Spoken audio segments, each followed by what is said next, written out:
ಈ ಲೋನ್ಗಳು ಸ್ಯಾಂಕ್ಷನ್ ಆಗ್ತಾ ಇಲ್ಲ. ಯಾರಿಗೋ ಸಹಾಯ ಅಂತ ಮಾಡಿರ್ತೀರಾ, ಅವರು ಒಂದು ಸಹಾಯಕ್ಕೆ ಕೃತಾರ್ಥರಾಗಿ ನಿಮ್ಮ ಹಣ ನಿಮಗೆ ವಾಪಸ್ ಕೊಡ್ತಾ ಇರಲ್ಲ. ಅಥವಾ ಈ ಗೋಲ್ಡ್ ಅಂತ ಏನು ಹೇಳ್ತೀವಿ ಅದು ಒಂದು ಲಕ್ಷ್ಮಿಯ ಸಂಕೇತನೆ. ಇವತ್ತು ಅದನ್ನು ಗಿರಿವಿ ಇಟ್ಟಿರ್ತೀರಾ, ಅದನ್ನು ಬಿಡ್ಸಕ್ಕೆ ಆಗ್ತಾ ಇರಲ್ಲ, ಅಥವಾ ಹೊಸದಾಗಿ ಅದನ್ನು ಖರೀದಿನೂ ಮಾಡೋಕೆ ಆಗ್ತಾ ಇರಲ್ಲ ನಿಮ್ಮ ಕೈಲಿ. ಬಿಳಿ ಗುಲಗಂಜಿ ನೋಡಿ, ಈ ಒಂದು ರೀತಿಯಲ್ಲಿ ಇರ್ತಕ್ಕಂಥದ್ದು ಬಿಳಿ ಗುಲಗಂಜಿ. ನಿತ್ಯ ನಿಯಮಿತವಾಗಿ ಕೆಲವು ತಂತ್ರಗಳನ್ನು ಮಾಡಿಕೊಳ್ಳೋದ್ರಿಂದ ಇವತ್ತು ಲಕ್ಷ್ಮಿಯನ್ನು ನಾವು ವಶ ಮಾಡ್ಕೋಬೋದಾಗಿರ್ತದೆ.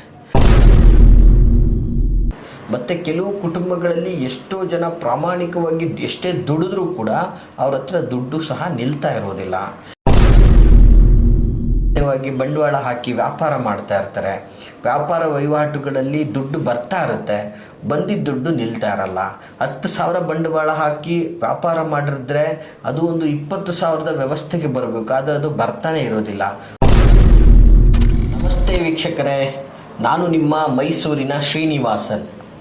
ವೀಕ್ಷಕರೇ, ಇವತ್ತಿನ ದಿನ ನಾನು ನಿಮಗೆ ಬಹಳ ಅದ್ಭುತವಾದಂತಹ ಮಾಹಿತಿಯನ್ನು ತಗೊಬಂದಿರ್ತಕ್ಕಂಥದ್ದು. ಈ ಮಾಹಿತಿಯನ್ನು ಈ ಒಂದು ಕಾರ್ಯಕ್ರಮದಲ್ಲಿ ಹೇಳ್ತಾ ಇದ್ದೀನಿ. ತಪ್ಪದೇ ಇದನ್ನು ಫಾಲೋಅಪ್ ಮಾಡಿ, ಎಲ್ರಿಗೂ ಕೂಡ ಒಳ್ಳೆಯದಾಗ್ತದೆ. ಬಹಳ ಉಪಯುಕ್ತವಾದಂಥ ಮಾಹಿತಿ. ವಿಡಿಯೋವನ್ನು ಸ್ಕಿಪ್ ಮಾಡದೆ ಸಂಪೂರ್ಣವಾಗಿ ನೋಡಿ. ಮೊದಲನೇದಾಗಿ ನಾನೇನು ಹೇಳೋಕ್ಕೆ ಇಷ್ಟಪಡ್ತಾ ಇದ್ದೀನಿ ಅಂದರೆ ಬಿಳಿ ಗುಲಗಂಜಿ. ನೋಡಿ, ಈ ಗುಲಗಂಜಿಯ ಮಹತ್ವ ಬಹಳ ಸರ್ವಶ್ರೇಷ್ಠವಾದಂಥದ್ದು. ಈ ಗುಲಗಂಜಿಯಿಂದ ಇವತ್ತಿನ ದಿನ ಲಕ್ಷ್ಮಿಯನ್ನು ಆಕರ್ಷಿಸುವಂತಹ ಒಂದು, ಲಕ್ಷ್ಮಿಯನ್ನು ವಶ ಮಾಡಿಕೊಳ್ಳುವಂಥ ಒಂದು ವಿಭಿನ್ನವಾದಂತಹ ಒಂದು ತಂತ್ರವನ್ನು ಹೇಳ್ತಾ ಇದ್ದೆ. ನೋಡಿ, ಈ ಬಿಳಿ ಗುಲಗಂಜಿ ಸಾಮಾನ್ಯವಾಗಿ ನೀವೆಲ್ಲ ಕೆಂಪು ಗುಲಗಂಜಿಗಳನ್ನು ನೋಡಿರ್ತೀರ. ಈ ಗುಲಗಂಜಿಗಳ ಬಗ್ಗೆನೇ ನಾನು ಒಂದು ಆಲ್ರೆಡಿ ಒಂದು ಕಾರ್ಯಕ್ರಮವನ್ನು ಸಹ ನಾನು ಮಾಡಿದ್ದೀನಿ. ಇವತ್ತು ಈ ಗುಲಗಂಜಿ ಏನು ಹೇಳ್ತೀವಿ, ಇದರಲ್ಲಿ 4-5 ಪ್ರಭೇದಗಳಿರ್ತದೆ. ನಾನಿವತ್ತು ನಿಮಗೆ ತೋರಿಸ್ತಾ ಇರ್ತಕ್ಕಂಥದ್ದು ಬಿಳಿ ಗುಲಗಂಜಿ. ನೋಡಿ, ಈ ಒಂದು ರೀತಿಯಲ್ಲಿ ಇರ್ತಕ್ಕಂಥದ್ದು ಬಿಳಿ ಗುಲಗಂಜಿ. ಈ ಬಿಳಿ ಗುಲಗಂಜಿ, ಕೆಂಪು ಗುಲಗಂಜಿ, ಹಸಿರು ಗುಲಗಂಜಿ, ಕಪ್ಪು ಗುಲಗಂಜಿ, ಈ ಥರ ಪ್ರಭೇದಗಳು ತುಂಬ ಇರ್ತಕ್ಕಂಥದ್ದು. ಆದರೆ ಇವತ್ತು ನಾನು ನಿಮಗೆ ಹೇಳ್ತಾ ಇರ್ತಕ್ಕಂಥದ್ದು ಬಿಳಿ ಗುಲಗಂಜಿ ಮಾತ್ರ. ಈ ಬಿಳಿ ಗುಲಗಂಜಿಯಿಂದ ನಾನು ಇವತ್ತಿನ ದಿನ ನಿಮಗೆ ಹೇಳ್ತಾ ಇರೋದು ಧನ ಆಕರ್ಷಣೆಯ ತಂತ್ರ, ಜೊತೆಗೆ ವಿಶೇಷವಾಗಿ ಲಕ್ಷ್ಮಿಯನ್ನು ವಶ ಮಾಡಿಕೊಳ್ಳುವಂಥದ್ದು. ನೋಡಿ, ಇವತ್ತು ಈ ಒಂದು ಬಿಳಿ ಗುಲಗಂಜಿಗೆ ಅಷ್ಟು ಪವರ್ ಇದೆ. ಇದನ್ನು ಕ್ರಮಬದ್ಧವಾಗಿ ಯಾವ ರೀತಿಯಲ್ಲಿ ನಾವು ನಿರಂತರವಾಗಿ ನಿತ್ಯ ನಿಯಮಿತವಾಗಿ ಕೆಲವು ತಂತ್ರಗಳನ್ನು ಮಾಡಿಕೊಳ್ಳೋದ್ರಿಂದ ಇವತ್ತು ಲಕ್ಷ್ಮಿಯನ್ನು ನಾವು ವಶ ಮಾಡ್ಕೋಬೋದಾಗಿರ್ತದೆ. ನೋಡಿ, ಈ ಬಿಳಿ ಗುಲಗಂಜಿ ಸಾಮಾನ್ಯವಾಗಿ ಎಲ್ಲಿ ಸಿಗುತ್ತೆ? ಹಳ್ಳಿಗಳಲ್ಲಿ ಕೆಲವೊಂದು ಪ್ರದೇಶಗಳಲ್ಲಿ ಸಿಗ್ತದೆ. ಬಹಳ ಅಪರೂಪವಾಗಿ ಸಿಗುವಂಥದ್ದು ಇದು. ಮತ್ತು ಇತ್ತೀಚಿನ ದಿನಗಳಲ್ಲಿ ಇದು ನಿಮ್ಮ ಗ್ರಂಥಿಕೆ ಅಂಗಡಿಗಳಲ್ಲಿ, ಅಂದರೆ ಗ್ರಂಥಿಕೆ ಅಂಗಡಿಗಳು ಅಂತಂದರೆ ಈ ಅರಿಶಿನ ಕುಂಕುಮ, ಈ ಥರದ ಪೂಜಾ ಸಾಮಗ್ರಿಗಳನ್ನು ಮಾರಾಟ ಮಾಡ್ತಾರಲ್ಲ, ಅಂತಹ ಒಂದು ಅಂಗಡಿಗಳಲ್ಲಿ ಈ ಒಂದು ಬಿಳಿ ಗುಲಗಂಜಿನೂ ಸಹ ಲಭ್ಯವಾಗುವಂಥದ್ದು ಇವತ್ತಿನ ದಿನಗಳಲ್ಲಿ ಸಿಗ್ತದೆ. ವೀಕ್ಷಕರೇ, ಇಂತಹ ಒಂದು ಬಿಳಿ ಗುಲಗಂಜಿಯಿಂದ ನೀವು ಧನ ಆಕರ್ಷಣೆಯನ್ನು ಮಾಡಿಕೊಳ್ಳುವಂತಹ ಬಹಳ ಸುಲಭ ಹಾಗೂ ಸರಳವಾದಂತಹ, ಬಹಳ ಸುಲಭ ಮತ್ತು ಸರಳವಾದಂಥ ಒಂದಷ್ಟು ಒಂದು ಪ್ರಿಡಿಕ್ಷನ್ಗಳನ್ನು, ಒಂದಷ್ಟು ಪರಿಹಾರಗಳನ್ನು ನಾನು ನಿಮಗೆ ತಿಳಿಸ್ಕೊಡ್ತೀನಿ. ಅದನ್ನು ಪ್ರಾಮಾಣಿಕವಾಗಿ ಶ್ರದ್ಧಾ ಭಕ್ತಿಯಿಂದ ಮಾಡಿದ್ರೆ ಲಕ್ಷ್ಮಿ ನಿಮಗೆ ವಶ ಆಗ್ತಾಳೆ. ಸಾಮಾನ್ಯವಾಗಿ ನೋಡಿ, ಇವತ್ತು ಯಾಕೆ ಈ ಮಾತನ್ನು ಹೇಳ್ತಾ ಇದ್ದೀನಿ ಅಂತಂದರೆ, ಇವತ್ತು ದುಡ್ಡು ಕಾಸಿಗೆ ಸಂಬಂಧಪಟ್ಟ ಹಾಗೆ ಇವತ್ತು ಇಡೀ ಕುಟುಂಬ ದುಡಿದ್ರೂ ಕೂಡ ದುಡ್ಡು ಉಳಿತಾಯನೇ ಆಗ್ತಾ ಇಲ್ಲ. ಮತ್ತು ನಿಮಗೆ ಪ್ರಾಮಾಣಿಕವಾಗಿ ಲೋನ್ಗಳು ಸ್ಯಾಂಕ್ಷನ್ ಆಗ್ತಾ ಇಲ್ಲ. ಅಥವಾ ನಿಮಗೆ ಯಾರೋ ಕೊಟ್ಟಿರ್ತಕ್ಕಂಥದ್ದು, ಈಗ ಯಾರಿಗೋ ಸಹಾಯ ಅಂತ ಮಾಡಿರ್ತೀರಾ, ಅವರು ಒಂದು ಸಹಾಯಕ್ಕೆ ಕೃತಾರ್ಥರಾಗಿ ನಿಮ್ಮ ಹಣ ನಿಮಗೆ ವಾಪಸ್ ಕೊಡ್ತಾ ಇರಲ್ಲ. ಅಥವಾ ಈ ಗೋಲ್ಡ್ ಅಂತ ಏನು ಹೇಳ್ತೀವಿ ಅದು ಒಂದು ಲಕ್ಷ್ಮಿಯ ಸಂಕೇತನೆ. ಇವತ್ತು ಅದನ್ನು ಗಿರಿವಿ ಇಟ್ಟಿರ್ತೀರಾ, ಅದನ್ನು ಬಿಡ್ಸಕ್ಕೆ ಆಗ್ತಾ ಇರಲ್ಲ, ಅಥವಾ ಹೊಸದಾಗಿ ಅದನ್ನು ಖರೀದಿನೂ ಮಾಡೋಕೆ ಆಗ್ತಾ ಇರಲ್ಲ ನಿಮ್ಮ ಕೈಲಿ. ಈ ಥರದ್ದೆಲ್ಲ ಒಂದಷ್ಟು ಸಮಸ್ಯೆಗಳನ್ನು ನೀವು ಅನುಭವಿಸ್ತಾ ಇರ್ತೀರಾ. ಜೊತೆಗೆ ನೀವು ಕೂಡಿಟ್ಟ ಹಣ ನಿಮ್ಮ ಕಷ್ಟಕ್ಕೆ ಉಪಯೋಗ ಆಗ್ತಾ ಇರೋದಿಲ್ಲ, ಬರೀ ನಷ್ಟನೇ ಆಗ್ತಾ ಇರುತ್ತೆ, ನೋವೇ ಆಗ್ತಾ ಇರುತ್ತೆ, ತೊಂದರೆಗಳೇ ಆಗ್ತಾ ಇರ್ತದೆ. ಬರೀ ಕಳ್ಕೊಳ್ಳೋದೇ ಆಗ್ತಾ ಇರುತ್ತೆ, ನಿಮ್ಮ ಜೀವನದಲ್ಲಿ ಪಡ್ಕೊಳ್ಳುವಂಥದ್ದೇ ಆಗ್ತಾ ಇರೋದಿಲ್ಲ. ನಿಮ್ಮ ಕಷ್ಟಕ್ಕೆ ನಿಮ್ಮ ಹತ್ರ ಹಣ ಇರೋದಿಲ್ಲ. ಈ ಥರದ ಪರಿಸ್ಥಿತಿಯಲ್ಲಿ ಮತ್ತೊಬ್ಬರ ಹತ್ರ ಕೈ ಚಾಚುವಂಥ ಪರಿಸ್ಥಿತಿಗಳು ಹೆಚ್ಚಾಗ್ತಾ ಇರ್ತದೆ. ನಿಮ್ಮ ಹತ್ರ ನೋಡಲಿಕ್ಕೆ ಎಲ್ಲ ಇದೆ, ಆಸ್ತಿ ಇದೆ, ಅಂತಸ್ತಿದೆ, ಪ್ರತಿಯೊಂದು ಇದೆ. ಆದರೆ ನಿಮ್ಮ ಸಮಯಕ್ಕೆ ನಿಮ್ಮ ಹತ್ರ ಹಣ ಇರ್ತಾ ಇರೋದಿಲ್ಲ. ಮತ್ತು ಕೆಲವು ಕುಟುಂಬಗಳಲ್ಲಿ ಎಷ್ಟೋ ಜನ ಪ್ರಾಮಾಣಿಕವಾಗಿ ಎಷ್ಟೇ ದುಡಿದ್ರೂ ಕೂಡ ಅವ್ರ ಹತ್ರ ದುಡ್ಡು ಸಹ ನಿಲ್ತಾ ಇರೋದಿಲ್ಲ. ಇಂತಹ ಒಂದಷ್ಟು ವ್ಯವಸ್ಥೆ ಇರ್ತಕ್ಕಂತಹ ಜನಗಳಿಗೆ, ಇಂತಹ ಒಂದಷ್ಟು ಸಂಕಷ್ಟವನ್ನು ಅನುಭವಿಸ್ತಾ ಇರತಕ್ಕಂತಹ ಜನಗಳಿಗೆ ವಿಶೇಷವಾಗಿ ಏನು ಮಾಡಬೇಕು, ಯಾವ ರೀತಿಯಲ್ಲಿ ಲಕ್ಷ್ಮಿಯನ್ನು ವಶ ಮಾಡ್ಕೋಬೇಕು. ಮತ್ತು ಸಾಮಾನ್ಯವಾಗಿ ಬಂಡವಾಳ ಹಾಕಿ ವ್ಯಾಪಾರ ಮಾಡ್ತಾ ಇರ್ತಾರೆ. ವ್ಯಾಪಾರ ವಹಿವಾಟುಗಳಲ್ಲಿ ದುಡ್ಡು ಬರ್ತಾ ಇರುತ್ತೆ, ಬಂದಿದ್ದ ದುಡ್ಡು ನಿಲ್ತಾ ಇರಲ್ಲ. 10,000 ಬಂಡವಾಳ ಹಾಕಿ ವ್ಯಾಪಾರ ಮಾಡಿದ್ರೆ ಅದು ಒಂದು 20,000 ವ್ಯವಸ್ಥೆಗೆ ಬರಬೇಕು, ಆದರೆ ಅದು ಬರ್ತಾನೆ ಇರೋದಿಲ್ಲ. ಹಾಕಿದ್ದ ಬಂಡವಾಳ ತೆಗಿಯೋಕ್ಕಾಗ್ತಾ ಇರಲ್ಲ. ಲಾಭ ಎಲ್ಲಿ ಹೋಗ್ತಾ ಇದೆ ಅನ್ನೋದು ಗೊತ್ತಾಗ್ತಾ ಇರೋದಿಲ್ಲ. ಎಲ್ಲ ಕಡೆಯೂ ಬರೀ ಒಂದು ರೀತಿಯಲ್ಲಿ ಒಂದು ಏನು ಹೇಳ್ತೀವಿ ಅದನ್ನು ಒಂದು ರೀತಿಯಲ್ಲಿ ತಟಸ್ಥವಾಗ್ತಾನೆ ಇರ್ತದೆ ದುಡ್ಡು ಕಾಸುಗಳು. ಮತ್ತು ವಿಶೇಷವಾಗಿ ಎಲ್ಲ ತಡೆ ಹಿಡಿತಾ ಇರ್ತದೆ ಧನಕನಕಗಳು.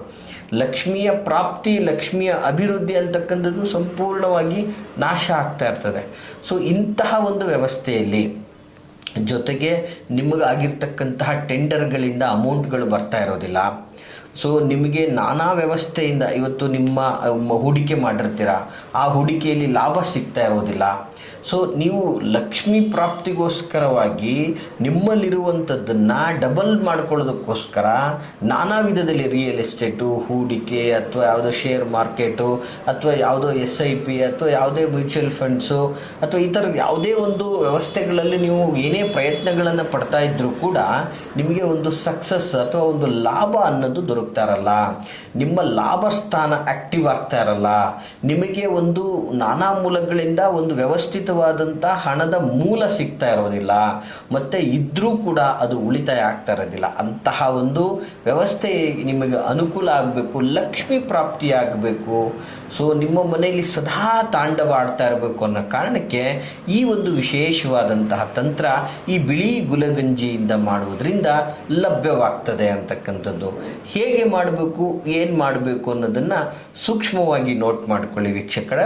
ಬಹಳ ಸರಳ ಹಾಗೂ ಸುಲಭವಾದಂತಹ ತಂತ್ರ ಆಗಿರ್ತದೆ. ಇದನ್ನು ಯಾವಾಗ ಮಾಡಬೇಕು, ಪ್ರತ್ಯೇಕವಾಗಿ ಭಾನುವಾರದ ದಿನ ಅಥವಾ ಗುರುವಾರದ ದಿನ ವೀಕ್ಷಕರೇ. ಬಿಳಿ ಗುಲಗಂಜಿಯನ್ನು ಈ ತಂತ್ರ ಯಾವತ್ತು ಮಾಡಬೇಕು ಅಂದರೆ ಭಾನುವಾರದ ದಿನ ಮತ್ತು ಗುರುವಾರದ ದಿನ ಈ ಒಂದು ತಂತ್ರವನ್ನು ಮಾಡಬೇಕಾಗ್ತದೆ. ಯಾವ ರೀತಿಯಲ್ಲಿ ಈ ತಂತ್ರವನ್ನು ಮಾಡಬೇಕು ಅಂತಂದರೆ, ವಿಶೇಷವಾಗಿ ಈ ಒಂದು ಬಿಳಿ ಗುಲಗಂಜಿಯನ್ನು 108 ಗುಲಗಂಜಿಯನ್ನು ತೆಗೆದುಕೊಂಡು ಬರಬೇಕು ವೀಕ್ಷಕರೇ. ಈ 108 ಗುಲಗಂಜಿಯನ್ನು ತೆಗೆದುಕೊಂಡು ಬಿಳಿ ಗುಲಗಂಜಿಗಳನ್ನು 108, ಯಾಕೆಂದರೆ ಇದರಲ್ಲಿ ಎಲ್ಲ ಪ್ರಭೇದಗಳು ಸಿಗುತ್ತದೆ, ಯಾವುದು ತಗೋಬಾರ್ದು. ಲಕ್ಷ್ಮೀ ಪ್ರಾಪ್ತಿಗೆ ಬಿಳಿ ಗುಲಗಂಜಿಯನ್ನು ತೆಗೆದುಕೊಂಡು 108 ಗುಲಗಂಜಿಗಳನ್ನು ಕರೆಕ್ಟಾಗಿ ಲೆಕ್ಕ ಹಾಕ್ಕೊಂಡು 108 ತೆಗೆದುಕೊಂಡು ಇದನ್ನು ಒಂದು ಕೆಂಪು ವಸ್ತ್ರದಲ್ಲಿ ನೀವು ಹಾಕಬೇಕು ವೀಕ್ಷಕರೇ. ಕೆಂಪು ವಸ್ತ್ರದಲ್ಲಿ ಹಾಕಿಬಿಟ್ಟು ಇದನ್ನು ನಿಮ್ಮ ಯೂನಿವರ್ಸ್ ಅಂದರೆ ನಿಮ್ಮ ಒಂದು ದೇವರಿಗೆ ಅಥವಾ ಪೂಜಾ ಸ್ಥಳದಲ್ಲಿ, ಪೂಜಾ ಮಂದಿರದಲ್ಲಿ ಅಥವಾ ಶುಚಿಯಾದ ಜಾಗದಲ್ಲಿ ಇಟ್ಟು ಭಕ್ತಿಯಿಂದ ನೀವು ಪೂಜಿಸಬೇಕು. ಅದಕ್ಕೆ ಧೂಪ ದೀಪಾದಿಗಳನ್ನು ಕೊಟ್ಟು, ಕುಂಕುಮಾದಿ, ಗರಿಷಣಾದಿ, ಗಂಧಾದಿಗಳನ್ನು ಹಚ್ಚಿ ಭಕ್ತಿಯಿಂದ ಪೂಜೆ ಮಾಡಿ ಲಕ್ಷ್ಮೀ ಪ್ರಾಪ್ತಿಗೋಸ್ಕರ ಪ್ರಾರ್ಥನೆಯನ್ನು ಮಾಡಿ ಈ ಒಂದು ಬಿಳಿ ಸಾಸಿವೆಯನ್ನು ಸಂಪೂರ್ಣವಾಗಿ ಒಂದು ಕೆಂಪು ಬಟ್ಟೆಯಲ್ಲಿ, ಆ ವಸ್ತ್ರದಲ್ಲಿ ಅದನ್ನು ಗಂಟು ಕಟ್ಟಿ, ವಿಶೇಷವಾಗಿ ಇದನ್ನು ನೀವು ನಿಮ್ಮ ಬೀರೋ ಅಥವಾ ತಿಜೋರಿ ಅಥವಾ ನೀವು ಹಣ ಇಡುವಂತಹ ಜಾಗದಲ್ಲಿ ಇದನ್ನು ಭದ್ರಪಡಿಸಿ ಇಟ್ಟರೆ ನಿಮಗೆ ಧನಾಕರ್ಷಣೆ ಆಗ್ತದೆ. ಮತ್ತು ಅದರ ಜೊತೆಗೆ ಇದರಲ್ಲಿ ಸುಮಾರು ಒಂದು 11 ಬಿಳಿ ಗುಲಗಂಜಿಗಳನ್ನು ಒಂದು ಹಳದಿ ಬಟ್ಟೆಯ ಒಂದು ಚೀಲದ ಥರ ಮಾಡಿಕೊಂಡು ಆ ಚೀಲದಲ್ಲಿ ಸಹ ಈ 11 ಗುಲಗಂಜಿಗಳನ್ನು ಹಾಕಿ ಅದನ್ನು ಸಂಪೂರ್ಣ ಹೊಲಿದ್ಬಿಟ್ಟು ಒಂದು ಮೂಟೆ ಥರ ಮಾಡಿಕೊಂಡು ಅದನ್ನು ನಿಮ್ಮ ಪರ್ಸು ಅಥವಾ ನಿಮ್ಮ ಪಾಕೆಟಲ್ಲಿ ಇಟ್ಕೊಂಡು ನಿತ್ಯ ನೀವು ನಿಮ್ಮ ನಿಯಮಿತವಾದ ಕೆಲಸ ಕಾರ್ಯಗಳನ್ನು ಮಾಡಲಿಕ್ಕೆ ಹೊರಟಾಗ ಅದು ನಿತ್ಯ ನಿಮ್ಮ ಹತ್ರ ಇಟ್ಕೊಂಡು ಹೋದರೆ ನಿಮಗೆ ಖಂಡಿತ ಧನ ಆಕರ್ಷಣೆ ಆಗುವಂಥದ್ದು, ಹೋದ ಕಾರ್ಯದಲ್ಲಿ ಜಯವಾಗಿ ಹೆಚ್ಚು ಮಟ್ಟಿಗೆ ಲಾಭ ಅಂತಕ್ಕಂಥದ್ದನ್ನು ನೀವು ಪಡ್ಕೊಳ್ಳುವಂಥದ್ದಾಗಿರ್ತದೆ ವೀಕ್ಷಕರೇ. ಈ ಒಂದು ಸರಳವಾದಂತಹ ತಂತ್ರಗಳನ್ನು ಮಾಡಿ ಧನಾಕರ್ಷಣೆಯನ್ನು ಪಡ್ಕೊಂಡು ಮಾತಾ ಮಹಾಲಕ್ಷ್ಮಿಯ ಆಶೀರ್ವಾದವನ್ನು ನೀವು ಪಡ್ಕೊಳ್ಳಿ ಅಂತ ಹೇಳ್ತಾ, ಈ ಮಾಹಿತಿ ತಮಗೆ ಇಷ್ಟವಾಗಿದ್ದರೆ ಲೈಕ್ ಮಾಡಿ. ಹಾಗೆ ಯಾರೆಲ್ಲ ಹುಟ್ಟು ದರಿದ್ರದಿಂದ ಧನಕನಕಗಳಿಲ್ಲದೆ ಕೊರಗ್ತಾ ಇರತಕ್ಕಂಥವ್ರು ಅಂಥವ್ರಿಗೆ ತಪ್ಪದೇ ಈ ಒಂದು ವಿಡಿಯೋನ ಶೇರ್ ಮಾಡಿ ಅಂತ ಹೇಳ್ತಾ, ಹಾಗೆ ನಾವಿರುವಂತಹ ವಿಳಾಸ ಮೈಸೂರಿನ ವಿಜಯನಗರ 2ನೇ ಹಂತ KD ಸರ್ಕಲಲ್ಲಿ ನಮ್ಮ ಕಚೇರಿ ಸಹ ಲಭ್ಯವಿರ್ತಕ್ಕಂಥದ್ದು. ನಿಮ್ಮ ಯಾವುದೇ ವಿಚಾರಗಳನ್ನು ಮುಕ್ತವಾಗಿ ನಮ್ಮೊಟ್ಟಿಗೆ ಸಮಾಲೋಚನೆಯನ್ನು ಮಾಡಿಕೊಳ್ಳೋದಕ್ಕೆ ವಿಡಿಯೋದಲ್ಲಿ ಕಾಣ್ತಾ ಇರತಕ್ಕಂತಹ ಸಂಖ್ಯೆಗೆ ಕರೆ ಮಾಡಿ ಅಂತ ಹೇಳ್ತಾ, ಎಲ್ರಿಗೂ ಶುಭವಾಗಲಿ. ನಮಸ್ಕಾರ.